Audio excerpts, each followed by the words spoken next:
Halo Mario Booster, selamat datang kembali di channel Mario Angelo. Di video kali ini kita akan bahas mengenai sebuah teori liar yang dibicarakan oleh para fans tentang Peter Parker Spider-Man akan menjadi pengikut Dr. Doom RDJ dan akan menjadi musuh bagi semua para anggota Avengers.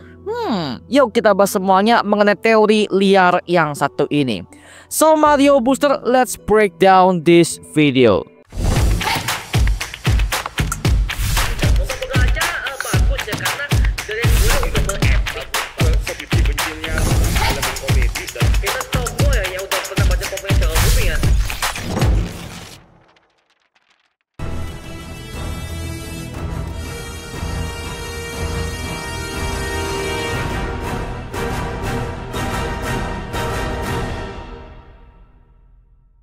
Disclaimer dulu ya, teori ini gue temukan dari berbagai macam website diskusi yang membahas mengenai Avengers Doomsday dan juga Spider-Man Brand New Day. Yang dimana semua teori ini akhirnya gue kumpulkan satu persatu dan akhirnya gue rangkum menjadi satu video untuk bahasan kita pada video kali ini, oke?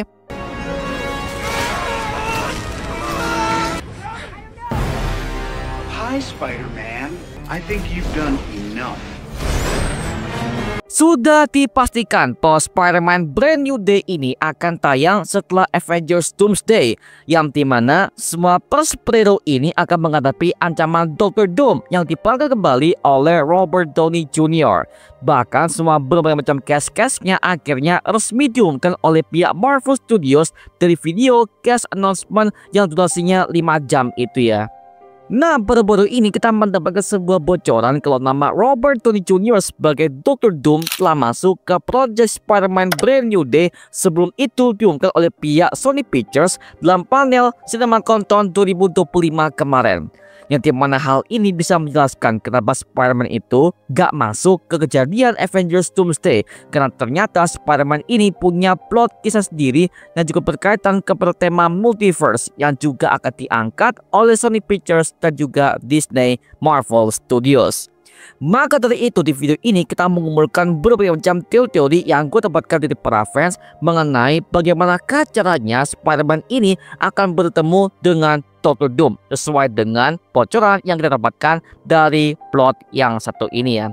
Perlu diingat bahwa Dr. Doom ini wajahnya sama persis dengan Robert Downey Jr. Yang dimana hal ini udah kita buatkan teorinya di video sebelumnya bahwa Tony Stark ini adalah varian dari Dr. Doom. Untuk video ini kalian tonton wajib ya, karena video ini akan berkaitan dengan teori kita yang sebelumnya coy. Di video itu intinya gua menjelaskan bahwa kemungkinan Tony Stark yang kita kenal selama ini harusnya adalah Dr. Doom, kalau saja Hugh Remains itu tidak mengubah Secret Timeline untuk menghapus keberadaan Kang versi utama dan juga Dr. Doom. Makanya dia akhirnya menciptakan sebuah Secret Timeline yang baru akan mengubah Victor Von Doom menjadi Tony Stark. I am Iron Man. Dan baru-baru ini ada sebuah teori yang mengatakan kalau Spider-Man Tom Holland akan menjadi pengikut bagi Dr. Doom RDJ. Nah, kok bisa? Nah, sekarang kita coba throwback kembali ke kisahnya Spider-Man versi Tom Holland sejak di filmnya Captain America Civil War, yang dimana Peter Parker ini akhirnya diangkat oleh Tony Stark untuk menjadi bagian dari timnya agar supaya dia bisa ikut untuk menghentikan tim Captain America yang saat itu gak bergabung kepada perjanjian Sokovia Accords oleh pemerintah Amerika Serikat. Yang dimana setelah pertolongan itu akhirnya Peter Parker ini berusaha untuk bisa bertaruh sebagai Spider-Man kepada Avengers. Apalagi usahanya udah di-announcement oleh Tony Stark itu sendiri, sang pencipta Avengers dan juga Iron Man, sebagai superhero Marvel pertama dan juga sebagai superhero yang paling terkaya di kota New York saat itu ya. Makanya dari filmnya Spider-Man Homecoming, Peter Parker ini berusaha untuk mengikuti jejak karirnya Tony Stark ini dari segi permasalahannya dan juga ada sebuah dinamika yang kuat. Bahkan hasilnya udah membuktikan kepada Tony Stark kalau Spider-Man layak masuk sebagai anggota Avengers.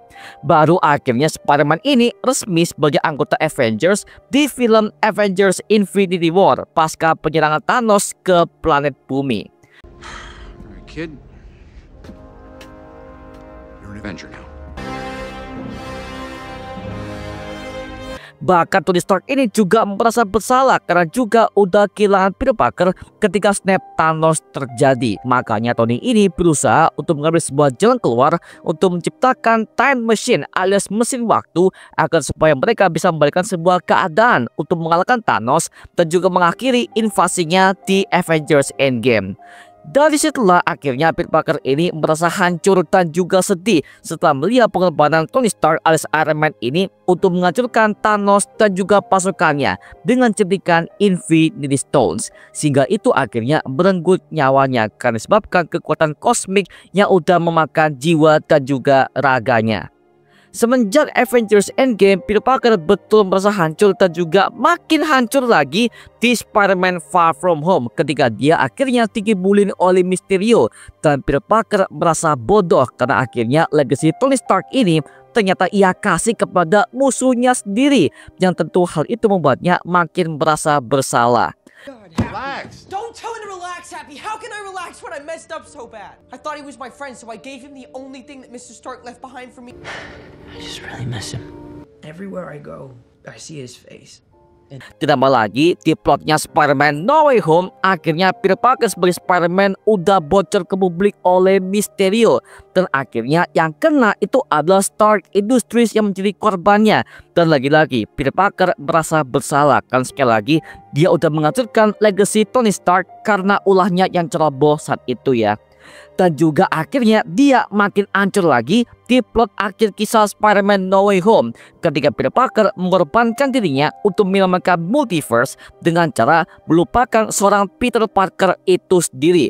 Tapi untungnya Spider-Man masih tetap diingat oleh semua orang ya, yang dimana ini adalah alasan yang tepat kenapa sekarang itu Peter Parker itu akhirnya hidup sendiri, berjuang untuk bekerja, cari uang sambilan, kuliah di MIT, dan juga berusaha untuk beradaptasi karena semua orang udah melupakan dia sebagai Peter Parker. Itu adalah sebuah pengorbanan yang sangat-sangat besar banget sih, apalagi untuk melibatkan multiverse yang sangat besar itu ya. Makanya di MCU ini akhirnya psikologi Peter Parker itu akhirnya benar-benar dirumuskan sesuai dengan kisah komiknya, sehingga akhirnya Peter Parker ini merasa trauma dan juga begitu sedih di dalam lubuk hatinya, sehingga dia akhirnya belajar untuk menjadi lebih dewasa di trilogi baru Spider-Man di MCU Multiverse Saga yang satu ini men. Nah, kemungkinan di Spider-Man Brand New Day ini ketika dia masih dalam keadaan trauma, dia tiba-tiba ditemui oleh Dr. Doom yang wajahnya sangat mirip dengan Tony Stark yang ia kenal. Di sini Peter Parker pasti akan beranggapan kalau mentornya Tony Stark ini telah kembali dari kematian. Tapi tanpa ia sadari, Dr. Doom ini akan menggunakan teknik manipulasinya untuk mengajaknya untuk bergabung dengannya, untuk menguasai semua multiverse Marvel sebagai seorang dewa, yang dimana Peter ini pasti akan ikut arahan mantan mentornya tersebut karena dia adalah bocah yang masih sangat trauma kehilangan Tony Stark. Padahal yang ia temui ini bukan Tony Stark, tapi adalah Dr. Doom, yang dimana hal ini bisa terjadi dikarenakan psikologi Peter udah hancur. Ditambah lagi dia masih seorang anak remaja yang belum benar-benar matang dari pemikirannya dan juga dalam segi pengambilan keputusannya sebagai seorang pria, dan juga dia masih ke bawah baper. Maka dia mudah untuk dimanipulasi oleh Dr. Doom dengan cara memanfaatkan Spider-Man untuk melakukan tugas kotor untuknya. Apalagi kemarin kita mendapatkan sebuah kabar kalau Mr. Negatif katanya akan bergabung sebagai villain di film Spider-Man Brand New Day. Nah, jangan-jangan Dr. Doom ini akan melakukan percobaan ilegal kepada Martin Lee, sehingga akhirnya dia berubah menjadi Mr. Negatif, dan dimana hal itu akan mengantar dia kepada Spider-Man versi Earth 616 itu ya. Jika ini kejadian, maka bisa jadi Spider-Man dan juga berbagai macam anggota New Avengers akan dimanipulasi oleh Dr. Doom untuk ikut dengannya menjadi bagian dari tim Dark Avengers. Dan juga katanya akan ada keterlibatan para member anggota Avengers Original 6 yang akan kembali dengan varian jahatnya seperti Captain Hydra, Black Widow, Hawkeye, Thor, dan masih banyak lagi ya. Where am I? Feels good. This is something else. Dan katanya di film keempat ini Spider-Man juga akan mendapatkan symbiote suitnya. Seperti yang kita tahu ya, pada dalam post creditsnya Spider-Man No Way Home Eddie Brock versi Tom Hardy ini akhirnya meninggalkan kepingan simbiotnya yang tertinggal di Earth 616 MCU. Maka dari itu kemungkinan simbiot ini juga akan menemui Peter Parker yang sedang dalam keadaan hancur dalam segi psikologi dan juga hatinya. Jadi dengan manipulasinya Dr. Doom dan juga kekuatan simbiot Venom ini, maka bisa dipastikan Peter Parker akan mudah untuk disetir oleh ego dan juga perasaannya yang sudah campur aduk ini ya. Yang dimana ini jelas akan memperkuat kekuatan simbiot dalam dirinya untuk semakin lebih agresif lagi, seperti halnya pada Spider-Man versi Tobey Maguire di film Spider-Man ketiga tahun 2007. Well, yang dimana hal ini bisa gua pastikan sepertinya film Spider-Man keempat ini akan menjadi film Spider-Man dengan tema yang sangat dark banget. Tapi lagi-lagi ya, ini cuma teori liar aja ya, yang dimana hal ini bisa benar atau mungkin jangan-jangan bisa salah. Jadi ya, it's just a theory man, yang dimana kita sebagai para fans MCU bisa berteori liar mengenai hal ini dan bisa kita diskusikan bareng seperti biasanya bersama dengan kalian para penonton di channel ini. Oke, seperti itu. Wow, makin gila ya mengenai semua teori MCU yang baru-baru ini akan menjadi babak final untuk MCU Multiverse Saga yang akan segera berakhir di tahun 2027 silam dengan konsepnya Avengers Secret Wars sebagai bentuk endingnya dari project MCU ini cuy. Wow, makin gila ya.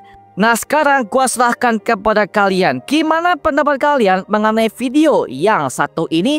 Tuliskan pendapat kamu di kolom komentar di bawah dan kita bisa diskusikan bareng seperti biasanya. Oke? Itu mengenai video kali ini. Coba like, komen, dan juga subscribe untuk mendukung gua membuat video mendidik dan menghibur kalian semua. Karena gua janji sebisa mungkin gua akan buatkan video seperti ini lagi untuk kalian semua.